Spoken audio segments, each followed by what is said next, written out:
the cross section of cerebellum. Okay, I will draw this diagram so it will be more clear to you. So there are how many layers? How many layers are there in cerebellum? There are 3 layers. How many layers are there? There are 3 layers, doctor. The layer in which you have granular cells. The layer in which you have granular cells is called as granular layer. So the layer which has granular cell is called as granular layer. The layer which has Purkinje cells, I will not use the color red because it is inhibitory. So the layer which has Purkinje cell are called as Purkinje layer. This layer is called as Purkinje layer because these cells are Purkinje cells, and these granular cell will go at the top and form parallel fiber, and they look like molecule. They look like molecule, so the topmost layer is molecular layer. Please draw the diagram along with me for your exam purpose. So how many layers are there in the cerebellum? The topmost is molecular, middle is Purkinje, third is granular. Is this clear? Now, Purkinje cells are always inhibitory to the deep nucleus. They are always inhibitory to which nucleus? Deep nucleus. I will tell you later on there are 4 deep nucleus, but for now at least remember they are inhibitory to the deep nucleus, doctor. Now there are 2 afferent. Purkinje cell is the efferent of cerebellum. One question. Now there are 2 afferents. The afferent which is coming from inferior olivary nucleus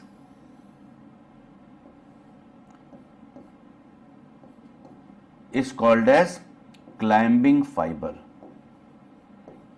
The afferent which is coming from inferior olivary nucleus are called as climbing fiber. So climbing fiber climb from inferior olivary nucleus to only single Purkinje cell. So first climbing fiber will say hello to deep nucleus and they stimulate Purkinje to inhibit the deep nucleus. So this is a type of negative feedback mechanism. Is this clear? Isn't it? So when climbing fibers are going upward, they will stimulate the deep nucleus. Then they will stimulate Purkinje cell to inhibit the deep nucleus.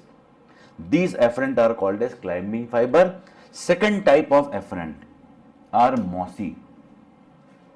So whatever other afferents are going to cerebellum from different location, they all are called as mossy fiber.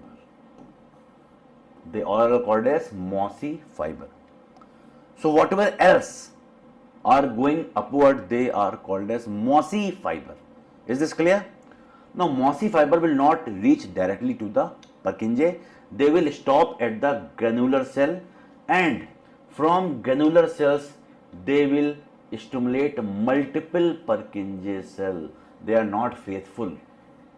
They are coming from different location and they are stimulating multiple Purkinje cell. See, climbing fibers are very faithful. They come from one place, they go to one place. I hope you will remember that point.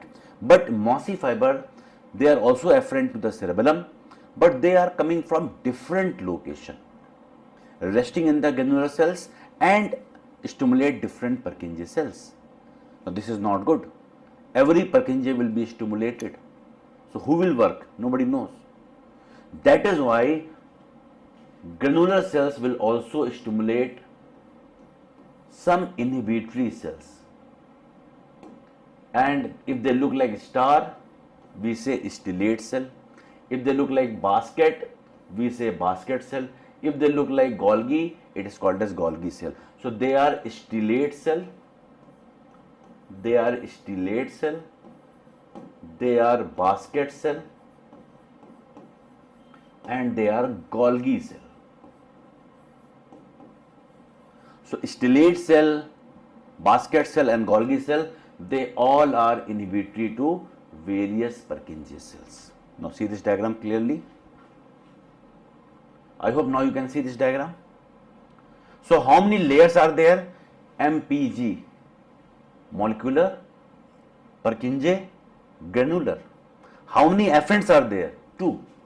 Climbing fiber, mossy fiber. Climbing fiber comes from inferior olivary nucleus. Rest all afferent are called as mossy fiber. Climbing will say hello to deep nucleus and go to Purkinje cell, one Purkinje cell. But mossy will say hello to deep nucleus and will go to granular cells.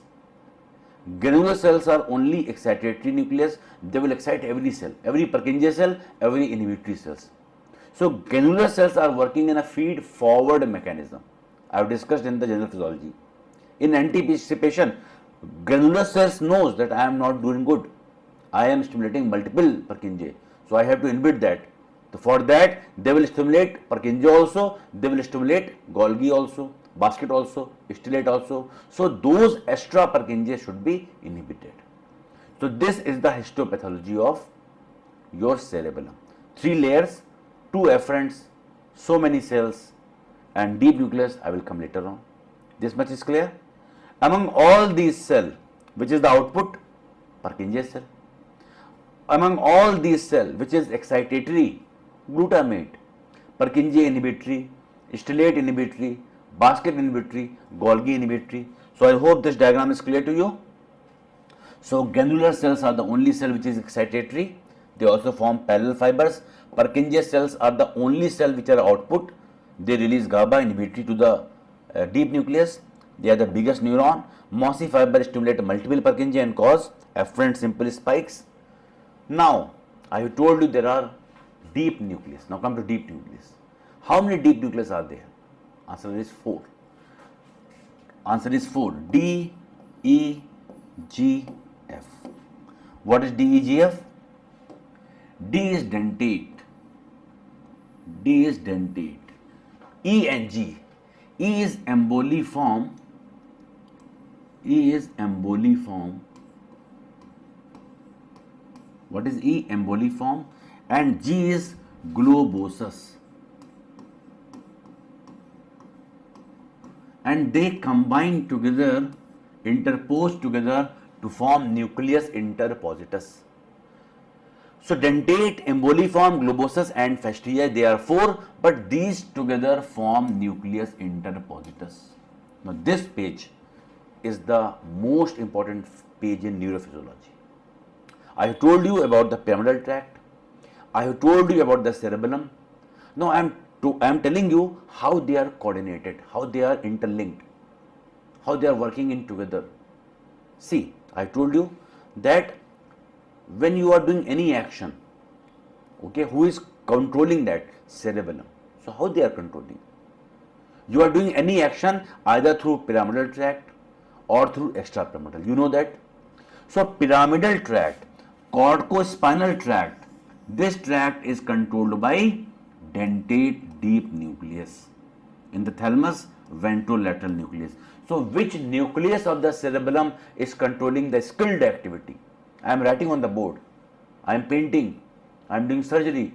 All these skilled activity of the pyramidal tract are controlled by which nucleus of cerebellum? Answer will be dentate.